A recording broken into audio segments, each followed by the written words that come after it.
बैसाख महीने में बाबा शंकर को जो चढ़ाया जाता है और 1000 अश्वमेध यज्ञ का पुण्य फल हम प्राप्त कर लेते हैं। मंदार और शमी ने दोनों ने मिलकर भगवान शिव की आराधना करी और देवादिदेव महादेव ने वर दे दिया, सुनो शमी और सुनो मंदार, यदि कोई भूल से भी आपकी पत्ती, आपका पुष्प मुझे समर्पित कर देगा, सुनो मंदार, सुनो शमी, अगर कोई भूल से भी आपकी पत्ती, आपका पुष्प मुझे समर्पित कर देगा, उसे 1000 अश्वमेध यज्ञ के स्नान का जो पुण्य होता है वो एक क्षण में प्राप्त हो जाए। 1000 अश्वमेध यज्ञ का पुण्य, 1000 अश्वमेध यज्ञ का पुण्य एक क्षण में प्राप्त हो। ये मंदार, ये शमी, 1000 अश्वमेध यज्ञ का पुण्य एक साथ। शमी की पत्ती देखिए आप लोगों ने, जम के तो बोले जरा, देखिए मंदार पुष्प भी देखा हुआ है। अब शमी की जो पत्ती होती है, उस शमी की पत्ती को भगवान देवादिदेव महादेव पर चढ़ाने का, शमी की पत्ती जो होती है उस शमी की पत्ती को चढ़ाने का एक नियम भी होता है। थोड़ा सावधानी से सुनना इस नियम को, जो आपके जीवन को सार्थक बना सकता है। शमी की पत्री को चढ़ाने का एक नियम है, बड़ा सुंदर नियम, आपके जीवन में उतारने लगा। महाराज, जब सारा श्रृंगार मेरे देवादिदेव महादेव का हो जाए, बहुत ध्यान से सुनना, ये प्रसंग आया नहीं पहले, आज अगर कुबेरेश्वर बाबा की पावन धरा पर यह प्रसंग निकला है तो उसको ध्यान से सुनिए। पत्ती, शमी की जो पत्ती होती है, उस शमी की पत्ती को कब, कैसे और कहां चढ़ाना चाहिए, और शमी की पत्ती का फल क्या होता है वो भी अभी अपन समझ लें उसको। शमी की पत्ती, संपूर्ण स्नान भगवान का हो जाए, संपूर्ण स्नान आप समझें उसको। जैसे ये शिवलिंग है, जलाधारी, जल निकल कर जाने का स्थान, गणेश, कार्तिकेय, अशोक सुंदरी, जलाधारी मतलब माता पार्वती जी का हस्त कमल, शिवलिंग शिव का स्वरूप, ऊपर जो जलाधारी लगी है उसमें से एक एक बूंद जो पानी नीचे गिर रहा है, जो पानी नीचे गिर रहा है, शिव जी की बेटियां जया, विषहरा, शामली बारी, दौतली, देव, शिव जी की पुत्री बेटियां। जब देवादिदेव महादेव को शमी का पत्ता चढ़ाया जाता है, कब चढ़ाते हैं, जब आपने संपूर्ण जलाधारी को हाथ से साफ कर दिया हो, शिवलिंग पर जल चढ़ा दिया हो, शिवलिंग का पूरा श्रृंगार आपने कर दिया हो, संपूर्ण श्रृंगार मेरे देवादिदेव महादेव का हो गया, संपूर्ण श्रृंगार। बाबा को चंदन का लेपन, अबीर, गुलाल, अक्षत, बेलपत्र, धतूरा, जो भी तुम्हें चढ़ाना है सब कुछ तुमने चढ़ा दिया, सारा श्रृंगार मेरे देवादिदेव महादेव का हो गया। तब शमी की पत्ती को मां जगत जननी की जो जलाधारी है उस पर मात्र स्पर्श कराकर शिव के शिवलिंग पर आखिरी में समर्पित कर देना चाहिए, जिससे हमारी मन की जो कामना है वो मां जगत जननी देवादिदेव महादेव से उनके कानों में श्रवण कर। शमी पत्र का एक बात और स्मरण में रहे, शमी पत्र की बहुत एक बात और अपने स्मरण में लीजिएगा। शमी पत्र जैसे शिवलिंग, जलाधारी और स्थान,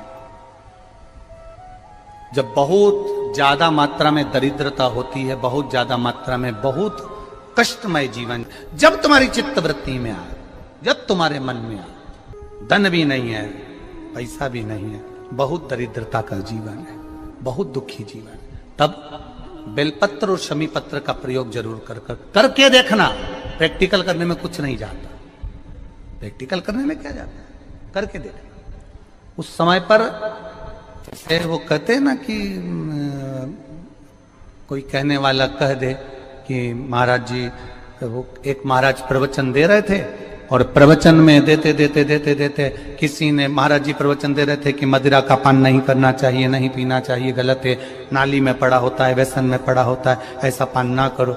एक महाराज का पेचेन वाला खड़ा हो गया, उसने खड़े होकर कह दिया, ओ महाराज तुम इतनी बड़ी बड़ी बात कर रहे हो, तुम्हारा सगा भाई तो पी के नाली में पड़ा, गटर में पड़ा, महाराज जी को क्रोध नहीं आया, समझ थी। महाराज जी ने कहा भैया देख, मैं भी प्रवचन दे रहा हूं, मेरा भाई भी प्रवचन दे रहा है, मैं मुंह से समझा रहा हूं कि पीकर लोग नाली में गिरते हैं, गटर में गिरते हैं, मेरा भाई प्रैक्टिकल करके दिखा रहा है कि मत पिया। प्रैक्टिकल वाली बात है। शमी पत्र बेलपत्र का एक बार जीवन में प्रैक्टिकल कर देखना, प्रैक्टिकल करना। जैसे आपको कहा कि आपका विश्वास अगर पक्का है, भरोसा अगर दृढ़ है, और शंकर के प्रति अगर आपका विश्वास पक्का है, शंकर कह रहे हैं, मां उमा से, मां पार्वती से, मेरा महेश कह रहा है, मेरा बाबा भोलेनाथ, मेरा बाबा विश्वनाथ, मेरा त्रिकालदर्शी कैलाशी अविनाशी कह रहा है कि हे पार्वती,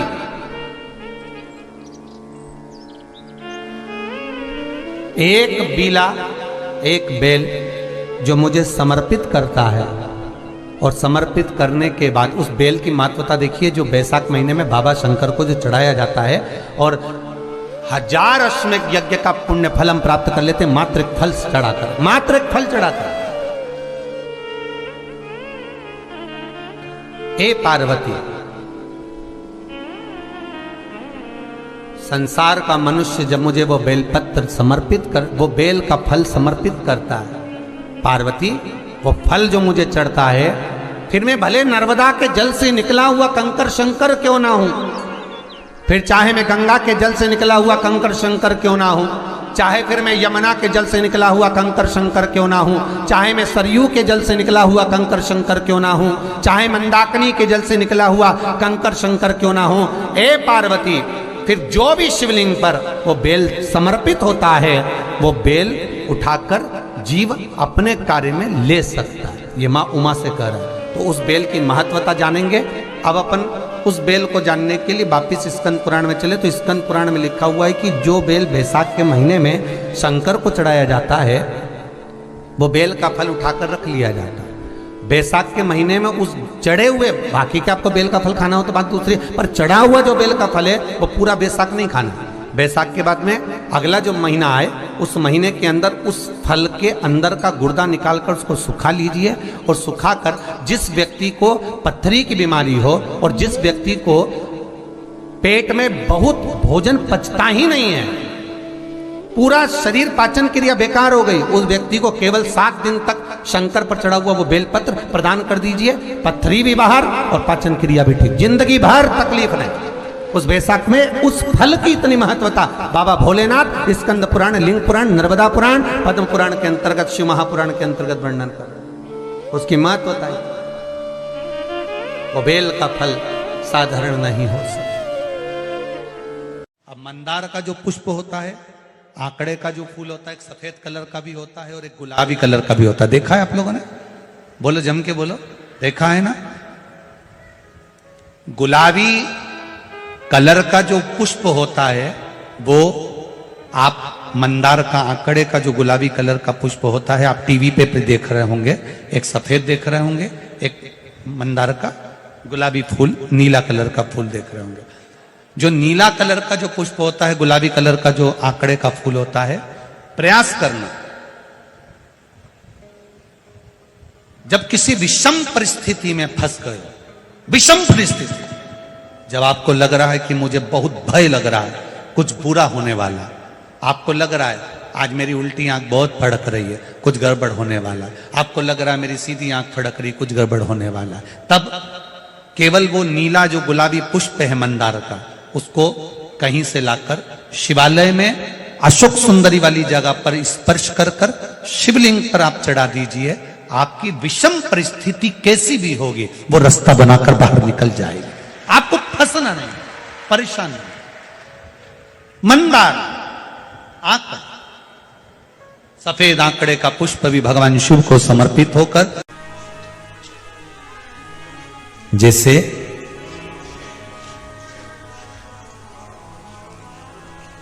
बेले के फल का गुर्दा, बेल का जो फल होता है, बेलपत्री का फल, उसका जैसे गुर्दा, उसके अंदर का जो भाग होता है बेल का, वो गुर्दा, उसको अग्नि में जलाकर उसकी भस्म तैयार कर कर छान कर जब जब आपके यहां विद्वान ब्राह्मण शिव जी का अभिषेक कराते हैं, पूजन कराते हैं, तो उसमें लिखते हैं पूजन के साहित्य में बेलपत्री, धतूरा, दुर्वा, ये उसमें नीचे लिखेंगे भस्म। लिखते कि नहीं लिखते? लिखते हैं ना, भस्म अभिषेक में चाहिए रहती है। तब उस भस्म का थोड़ा सा भी भाग आप अगर शिव को समर्पित कर रहे हो तो ये जान लें कि शंकर मनवांछित फल प्रदान कर रहे हैं, शिव फल प्रदान कर रहे हैं।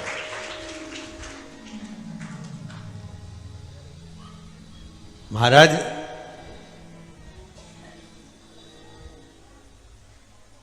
बेलपत्री के वृक्ष के नीचे बैठकर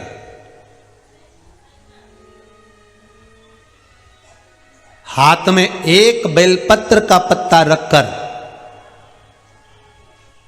आप पंचाक्षर मंत्र नमः शिवाय, ओम नमः शिवाय या श्री शिवाय नमस्तुभ्यम या महामृत्युंजय मंत्र का स्मरण कर रहे हो, पर डंडी का भाग अपनी ओर, बेलपत्र की बीच वाली पत्ती का भाग बीच वाली उंगली की ओर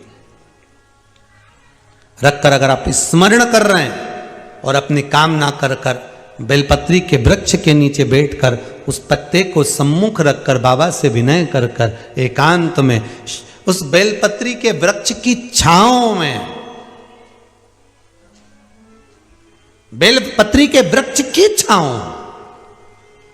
आप कामना कर कर उस पत्ते को शंकर भगवान के ऊपर समर्पित कर रहे हैं, तो ये जान कर रखें कि पार्वती और शिव का मिलन करवा रहे हैं और अपनी मनवांछित फल कामना पूर्ण करवा रहे हैं। क्योंकि शिव और पार्वती का जब मिलन होता है, शंकर पार्वती जब एक दूसरे के सम्मुख में होते हैं, शिव और पार्वती जब एक दूसरे के सामने अपने बच्चों के कारण एक दूसरे के सम्मुख में आते हैं, तो उनके चेहरे पर प्रसन्नता का भाव आ जाता है। फल, मनवांचित फल की कामना आप जिस कामना के लिए कर रहे हो, विवाह के लिए, नौकरी के लिए, सर्विस के लिए, व्यापार के लिए, रोग मुक्ति के लिए, आप जिस कामना से कर रहे हो, ईश्वर महादेव जो व्यक्ति पथभ्रष्ट हो जाए, जैसे मदिरा के नशे में पड़ गया, कहीं जुए में पड़ गया, कहीं मांसाहार में पड़ गया, कहीं व्यसन में पड़ गया, कहीं गलत काम में अगर कोई जा रहा है, तो श्रंभेश्वर महादेव के नाम से काली तिल भगवान शिव को समर्पित करी जाती है।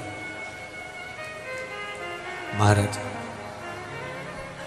काली तिल को वापस उठाकर ले आते हैं, उसी काली तिल को जो मदिरा का नशा करने वाला होता है या जो गलत व्यसन में डूबा हुआ होता है, उसको वो सुबह के समय अगर नहीं खाता तो भोजन के साथ उसको दिया जाए।